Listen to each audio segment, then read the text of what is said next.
Hello BookTube, it's Leah Cooper here, and today I'm bringing you my second book chat happy hour. Now, the last time I did this, I'll link that video up above, I drank a lot of wine, and I talked about big announcement, and my thoughts on some stuff that was happening in the BookTube, book Twitter, YA community. This time I do have a drink, but it is only ginger ale. There's no alcohol in this, because I just don't feel like drinking, to be honest. I think it's one of those things where, you turn 28 and like sometimes you just don't feel like dealing with a wine headache tomorrow. Go ahead and get your own preferred beverage of choice and come back and we'll have a little chat. The last time I did this, there was like some crazy bitchy articles going back and forth about if book Twitter was like toxic or not, or the YA community was killing books or something like that. I don't know. It was great. It was a great topic. Have we had anything crazy happen? I mean, I'm sure y'all have heard about that person who basically bought their way to the New York Times bestseller list. Old news at this point though, and I don't really have anything to add to that. I guess I'm just gonna talk about something random that, it's kind of been pinging around in my brain, and that is consumerism on BookTube. And I've heard a few things recently, people kind of condemning what they see as consumerism on BookTube, and, should we have anti-hauls, or are book hauls too much, or glorifying ownership of books, blah, blah, blah. I think I have kind of a moderate stance on this. I don't think we need to have a bunch of videos criticizing people for buying a lot of books or having big book hauls, nor do I think people need to feel pressured to do book hauls. There is certainly evidence that suggests people like to watch hauls. People talk about hauls getting the most views of any of their videos. There is a certain amount of consumerism on BookTube that as a new BookTuber you might feel compelled to sort of start emulating that behavior. But, I think we all need to just chill and do what's best for us, because capitalism is not greatest economic system. It hurts people. There's a great quote from The Stone Sky. This is weird little seg here, but it talks about how they're talking about magic in that instance, not money, but they're analogous, and I think Jemison's doing that on purpose.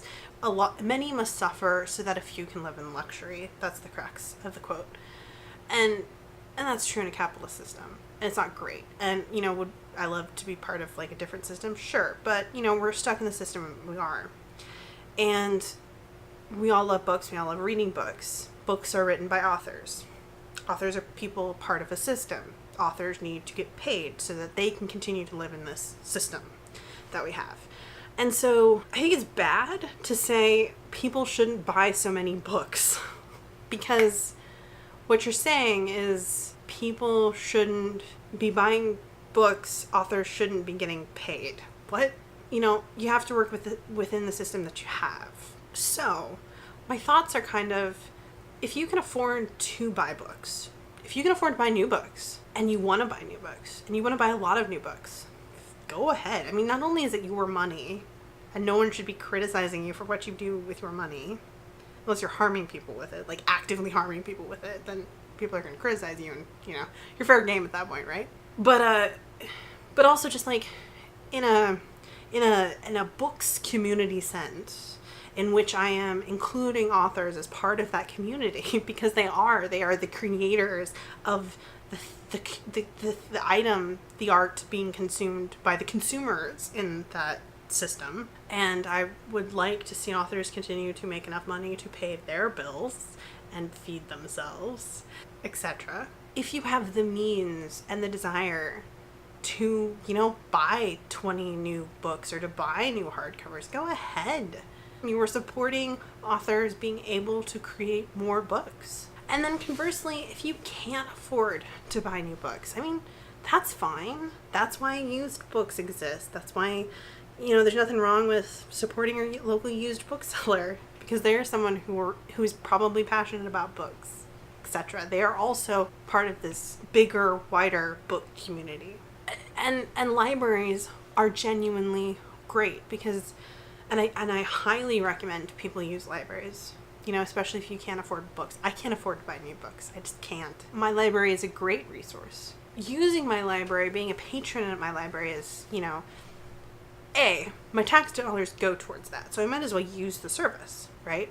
And personally, I'm a big advocate for my tax dollars going towards libraries. Not just so that I can use that service and get books and read, etc., but because libraries function they do multiple things within the community. There are places for people who may not have access to internet to be able to access internet, to look things up, to apply for jobs, to take classes, or to get books. There are places for children to go to get books.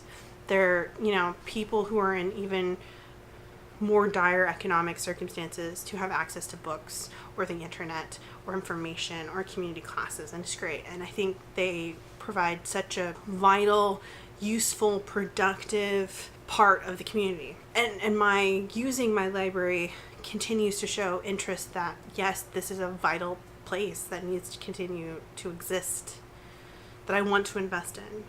That's why, when I buy used books, I also really like to buy used books from the Friends of the Library book sales, because that money goes towards my library. But do we need to be shaming people about consumerism on BookTube? Because you're shaming them for supporting authors. And that's just, what? Unless it's some sort of an addiction that's hurting them, wherein they're spending all of their money on books and not paying their mortgage. I mean, that is a circumstance that someone might require an intervention for. But if that's not the case, why would you shame someone for buying too many books?